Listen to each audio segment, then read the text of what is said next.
2026 is about to step things up for MMORPG fans. We're getting some amazing new games as well as some with dynamics that have never been tried before in the genre. We're now seeing how massive multiplayer online is interacting with live time travel, actually allowing you to rewind time in combat, and not to mention the classic MMOs are hitting all-time player counts and continuing to deliver the goods gamers love. Get ready for 5 brand new MMORPGs plus 2 legendary classics that are going to continue to bring the heat. Let's start off with Chrono Odyssey. This one is going to have one of the most ambitious combat systems we've seen in years. It'll be here in late 2026, but the time manipulation mechanics built directly into PvP and PvE will be worth the wait. There's going to be so many creative ways time manipulation could be used in this. Get ready to combo the perfect dodges as well as combos that were no longer possible in any other MMORPG. Chrono Odyssey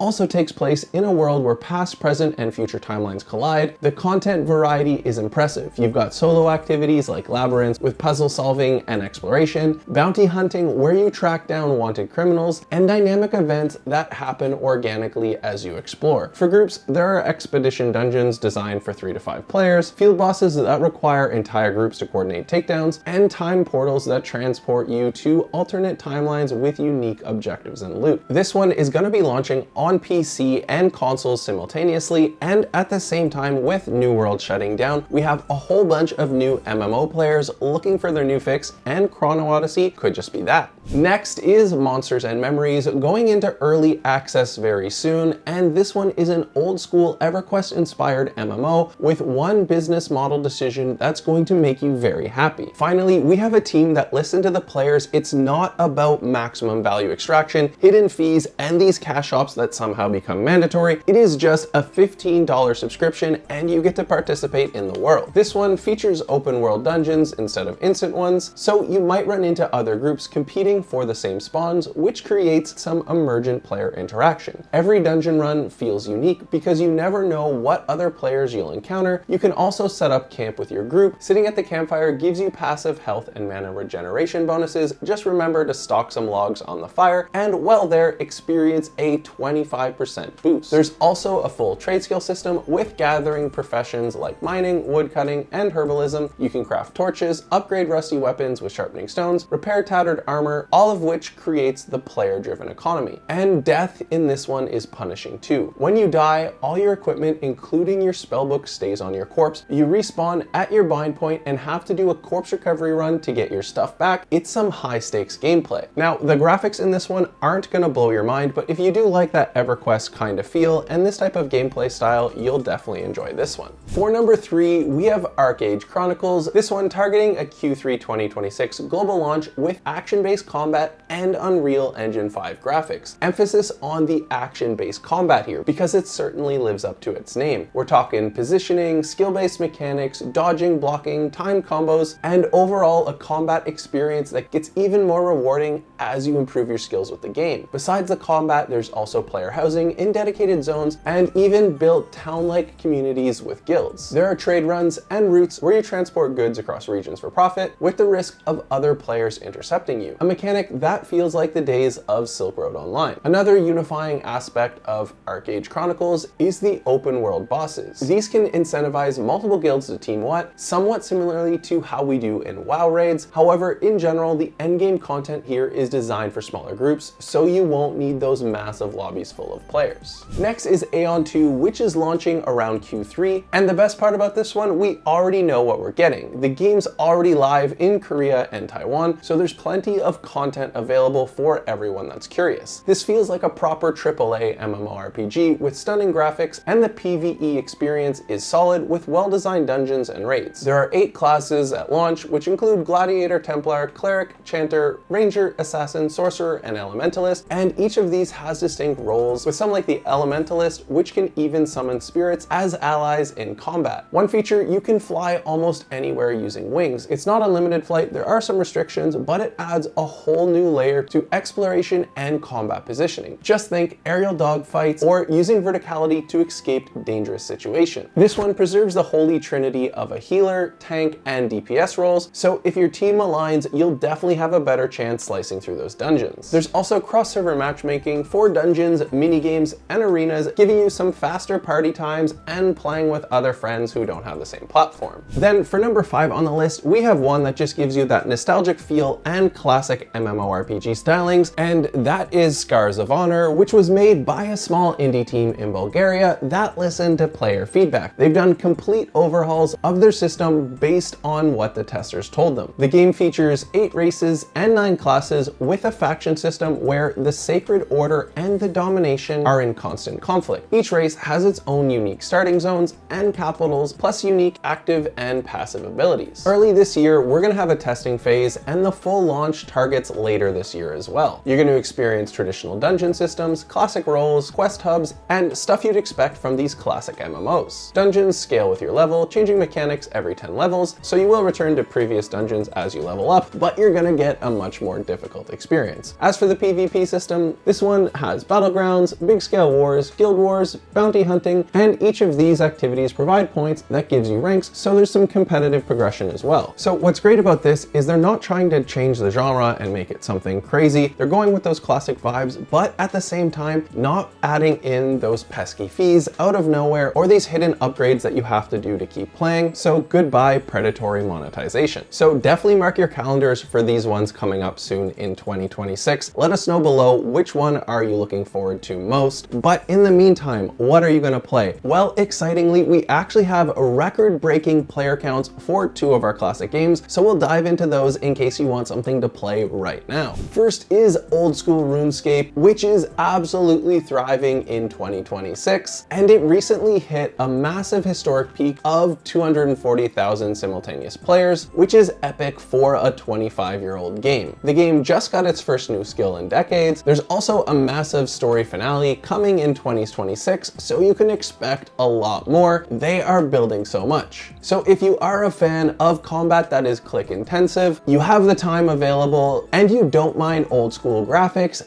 then you definitely have to check out this one. Then of course, an MMORPG wouldn't be complete without World of Warcraft, and this one is almost 22 years old and still continuing to crush it. We still have over 7 million active players, with possibly over 12 million with the China relaunch. There's also the new expansion Midnight launching on March 3rd, so that's going to bring the player counts even higher. The expansion also includes the most requested feature in WoW history, player housing. This one is such good vibes as you bring different people together. You get a challenging endgame, mythic dungeons, and epic raids. So if it's been a while since you played WoW, grab your PC and get back into the action. Now, if you're looking for new games to play, definitely check out our website at fungible.games. We also do community game nights. In fact, we have them nearly every Friday. So if you want to find out more about that, ask us in the comments below, shoot us a message on our X, and until then, we'll see you in the next video.